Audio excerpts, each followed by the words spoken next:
Oh, he looks as dumb as you. I guess kids of someone who drop out of middle school are also stupid. A classmate named Catherine, who for some reason always looked down on me, looked into Ryan's face. She was a Harvard graduate. She was good-looking but had a terrible personality. That's what Catherine said after looking at Ryan's face. I could tolerate being mocked myself, but it pained me when she insulted my son, Ryan.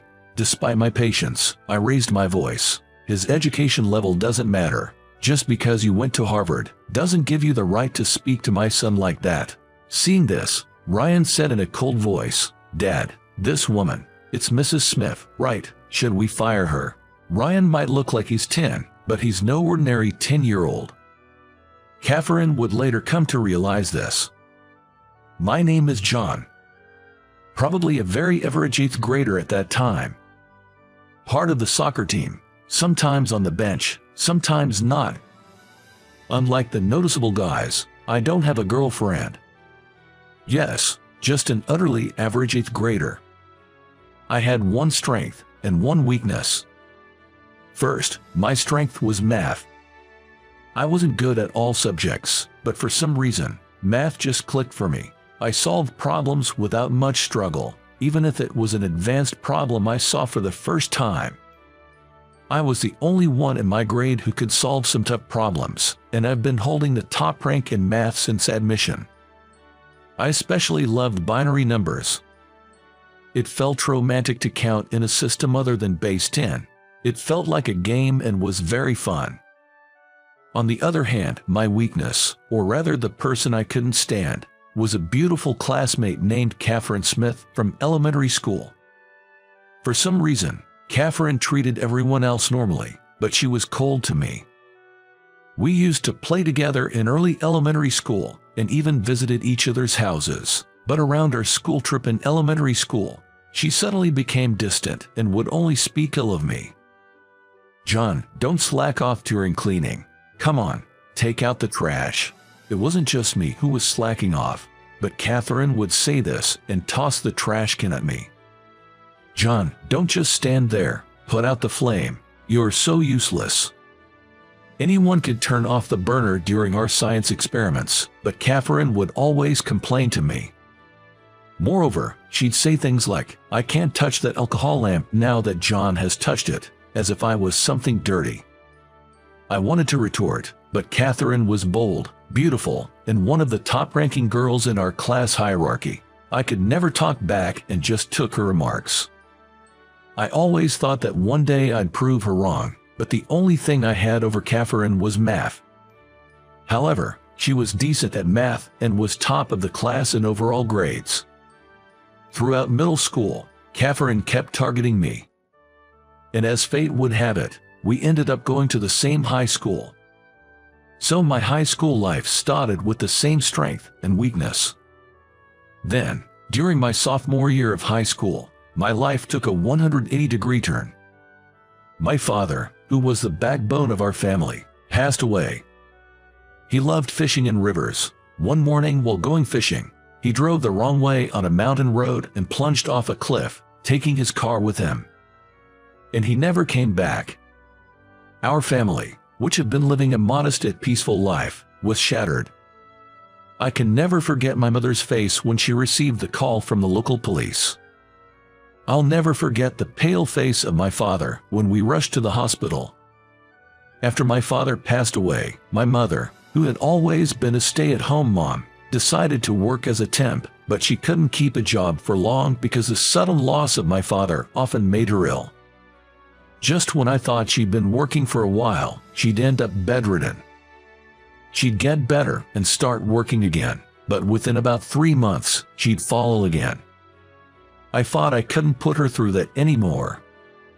I decided to give up on college. I'd even drop out of high school and start working right away. I wanted to bring my mom back to being a stay-at-home mom. I made up my mind the 3rd time she fell.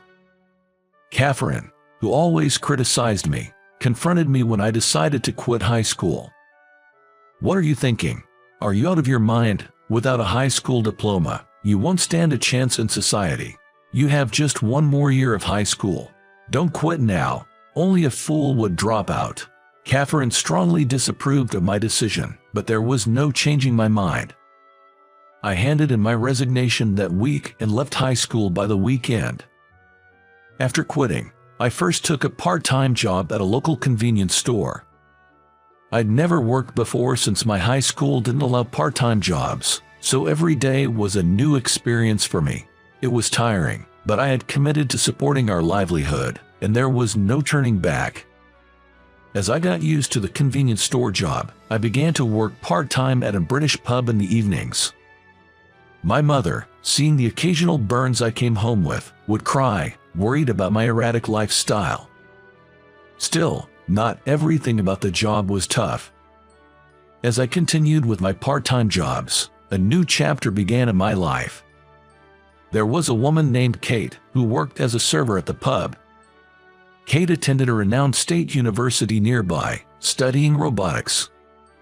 Kate and I started chatting a little more during the hours when there were fewer customers. Turns out, robotics involves a lot of math, and I found the college lectures Kate shared with me really interesting. Gradually, I became interested in robotics. Whenever I wasn't scheduled at the convenience store during weekdays, I'd go to the university with Kate and secretly attend lectures. The classes were challenging with many unfamiliar theories, but I'd borrow Kate's student ID to study in the library afterward. Sometimes I'd wonder if I'd be attending that university if it weren't for my father's accident. But I found fulfillment in my busy work days, and there was a sense of accomplishment in supporting my mom. And above all, experiencing my first love was wonderful. Kate, being 3 years older, seemed very mature. Every conversation with her was stimulating. Yet, when we'd strolled by the riverbank, her expressions were childlike and adorable. I wanted to protect Kate's smile forever. As expected, Kate went on to graduate school. Being one of the top students, it seemed many research labs wanted her. She chose a research lab led by a professor known for tackling challenging subjects.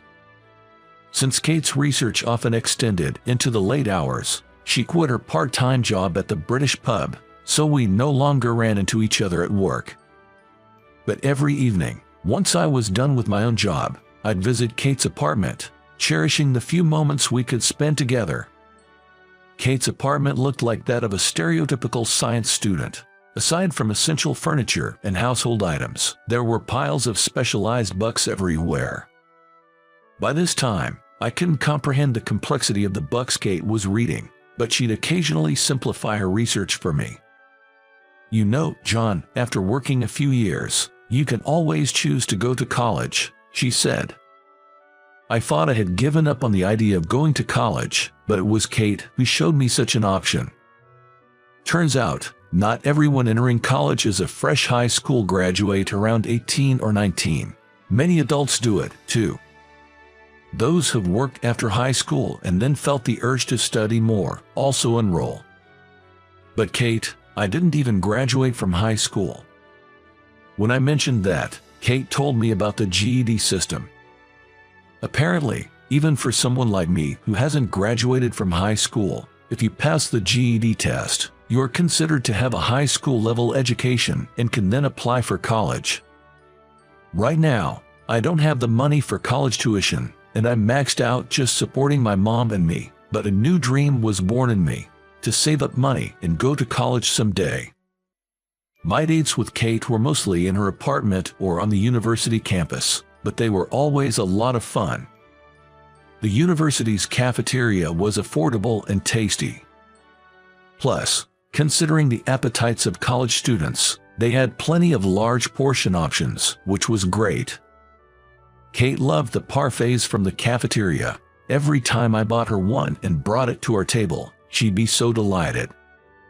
I'd often think that if I could earn more, I could treat her parfaits at fancy cafes instead of the cafeteria, but the joy she found in those school cafeteria parfaits made me cherish her even more. Kate would always tell me, if you want to earn more, you can't just work more hours. There's a limit to how many hours a person can work. Instead, improve your skills. If you can earn more per hour, You make more even if you work the same hours. You should focus on learning." I had a tendency to pick up more shifts whenever I saw something Kate might want, but her words made me hold back and consistently work on improving my current skills. I learned to use software I couldn't before, and even got a culinary license. Though it cost money to study, and sometimes felt like a financial setback, once I got that culinary license, the manager at the pub I worked at praised me and raised my hourly wage. As a result, I was able to buy Kate the necklace she had been eyeing for Christmas. And with my improved computer skills, I got a job as a computer class instructor through a friend's recommendation. Leaving my convenience store job that I had since dropping out of high school, teaching computer skills to folks in the community meant a significant bump in my monthly earnings. Around this time, my mom, feeling healthier, started working part-time, reducing the financial burden on our household. Little by little, I started saving money. With savings in hand, I began to think about marrying Kate. And when Kate graduated from grad school in the spring, we joyfully tied the knot. Our life together, as she started her job as a researcher after her postgraduate studies, was incredibly happy. We rented a small place, but whichever of us got home first would make dinner, and we'd eat together every evening. Even the moments just lying together, I felt so happy being aware of Kate's presence beside me. I continued to juggle my jobs as a computer instructor and a part-timer in a pub's kitchen. One day, the manager approached me, saying he wanted me to run the kitchen for a newly opening pub. It seemed I was the only part-timer with a culinary license. So, my hourly wage increased a bit. "John, let's save the extra money for when you go to college someday," Kate suggested. Even though I wanted to treat her to all her favorite foods, she said that, "I'm quite content with my current life. You should definitely go to college. You love math so much." Saying that, Kate wouldn't let me use the money for our date night. I even proposed sending more money to my mom, but after hearing from Kate about college, she refused. And that's how I began saving for college. Then one day, Kate, blushing, told me something. "I'm pregnant." We were truly at the peak of our happiness. Our son, Ryan, turned out to be an astonishing prodigy, much to our surprise. Kate and I were both good at math, so we expected him to like it to some extent, but he exceeded our expectations. In no time, he could count from 1 to 100 and started solving quadratic equations even before kindergarten. He quickly became fond of binary, my favorite, and could convert decimals to binary instantly. Kate continued her work part-time, and after finishing her research at the lab and picking up Ryan from daycare, she'd chat with him about math in ways he could understand. Ryan always listened with shining eyes. By then, I had quit the pub job and had become a full-time instructor at the computer class. Ryan quickly learned to operate the computer I taught him, and he easily outgrew the programming materials for elementary school students. I wonder what kind of person he'll grow up to be. One night, while stroking the sleeping Ryan's hair, Kate said this and suddenly began to cry. "Kate, what's wrong?" It was such a cheerful topic, so what happened? Looking at her face with suspicion, Kate clung to me and began to cry. Then she revealed, I've been diagnosed with a brain tumor. I was stunned. Only 6 months left. I couldn't come to grips with Kate's confession and remained silent for a long time. I need to support Kate.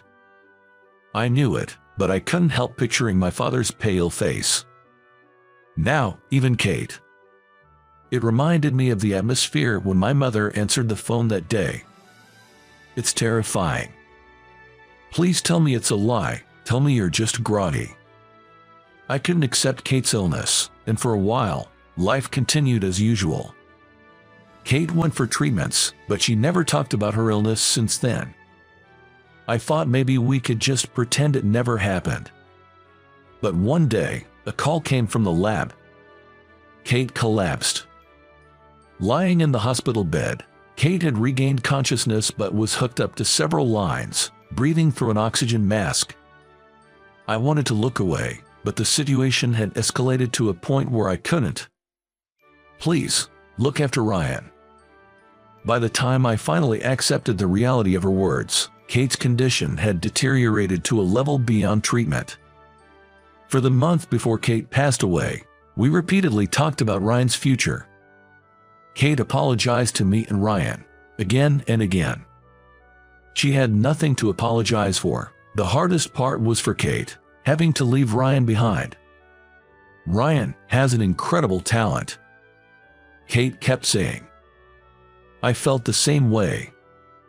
"I'll do everything I can to help Ryan harness his exceptional gifts." Kate often took Ryan to the lab, where everyone adored him. She asked me to keep taking him to the lab even after she's gone. With the help of everyone in the lab, I promised to provide the best education possible. At dawn, on the day when 6-year-old Ryan held back tears and said, "Mom, Dad and I will do our best, don't worry," Kate was called to heaven at the young age of 33. Having lost a loved one twice, I couldn't afford to break down. I had to protect my son, Ryan. From that day, we started a new life, focusing on nurturing Ryan's talents. Time passed, and as Ryan's 10th birthday approached, we went to celebrate at a famous upscale restaurant known for its traditional dishes. After enjoying our meal, we were satisfied and just stepping out of the entrance when I noticed a familiar face.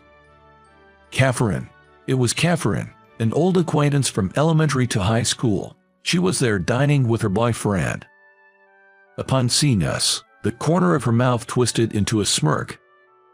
"You, dining in such a fancy restaurant, even though you dropped out of middle school. Out of your league, don't you think? Middle school dropout or not, what's that got to do with anything?"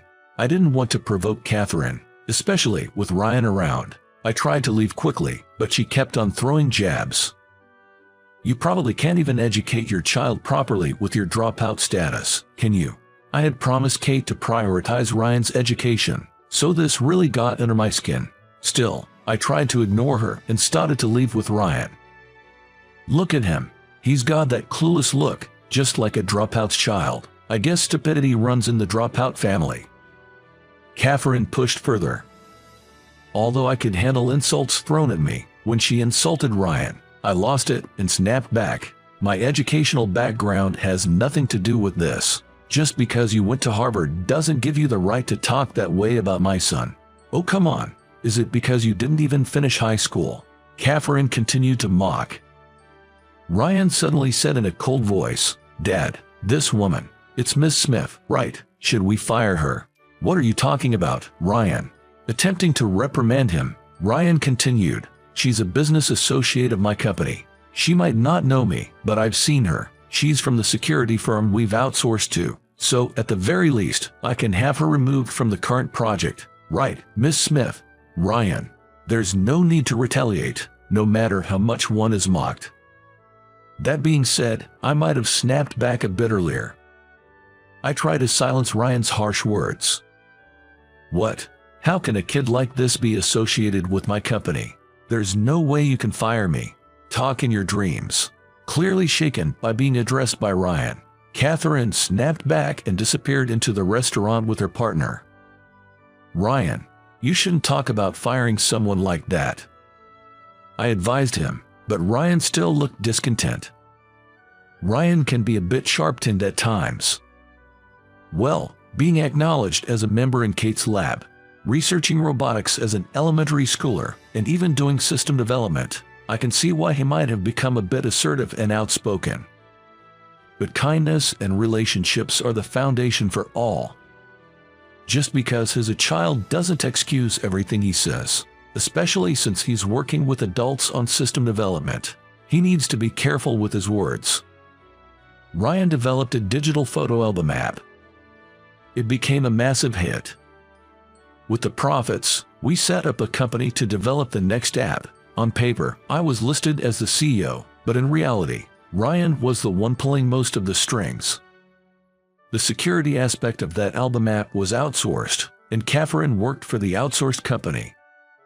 When I reprimanded him for speaking rudely to an outsourcer, Ryan pouted for a while, but when I said, "Mom will cry," he calmed down and muttered, "Sorry." It was a few days after the incident at the upscale restaurant. A data breach occurred at Catherine's company. Fortunately, the information leaked wasn't directly related to Ryan's app, but we found ourselves dragged into the whole mess. "You did it, didn't you?" Holding a grudge about that incident before, Catherine accused Ryan of being the culprit. Ryan was, of course, outraged. Feeling indignant, he was determined to find the real perpetrator. Fortunately, the method of the leak wasn't too complicated. It seemed like he'd just have to decrypt some codes and trace back a few IP addresses. With the help of everyone in the lab, when they decrypted the code and tracked the address, it surprisingly led to the computer of Tom, the boyfriend who had accompanied her to that upscale restaurant that time. When Catherine confronted him, Tom readily admitted that he had someone else do it for him. I was just jealous of how capable Catherine seemed, able to do anything. Catherine had a flashback at those words. A time in the past when she felt inferior to her first love in math and acted mean out of frustration. She had intended to confess her real feelings and apologize for her past behavior when they graduated high school, but he dropped out, and she never got the chance. Even though she was the one at fault, she harbored resentment and said hurtful things when they met again. Catherine came to my house to apologize and shared this story. I was utterly shocked to see the proud Catherine, almost as if bowing her head to the ground in remorse. Her confession that she once had feelings for me was even more startling. It made me realize anew how emotions can become so tangled that they're hard to control. Ryan didn't say much, but he seemed to sense something in Catherine's sincere apology and her vow to help Tom get back on the right track. Kate. Ryan just turned 10. Today, we're visiting Kate's gravesite. Ryan's photo app is still selling really well. The new features are loved by the customers, and the add-ons are selling. He reported in front of Kate's grave. But I did something wrong. Ryan admitted on his own. Some people I work with spoke ill of me, and I retaliated spitefully. Even though I was the stronger one, I ended up bullying the weaker person. Had he truly realized his mistake? As a parent, I felt relieved to see Ryan reflecting on his actions. From now on, I'll be kinder to others. Even if someone speaks ill of me, I won't retaliate. So, Mom, you can be at peace. Kate, Ryan has grown so much, both in heart and body. He's truly maturing. And I have something else I want to share. Kate, I've decided to go to college next year. I plan to study engineering and work seriously on system development, alongside Ryan and the others. It'd be really reassuring if you join the development team, Ryan exclaimed with enthusiasm. I used to only be involved in company management, but honestly, I've always wanted to be part of the development, not just for bug checks, but to be deeply involved. I thought going to college would be the best way to achieve that. When I grow up, I'll go to college too. I want to attend the same one Mom did. You already visit college research labs, don't you, Ryan? But you should definitely go to college, maybe even grad school. Yeah, and in the future, I want to be a researcher like Mom. I'll leave the company to you, Dad, Ryan said with a mischievous grin. Kate. He's growing up so strong and capable. It seems like it'll be a long time before I come to see you, but by then, I'll have plenty of stories to share.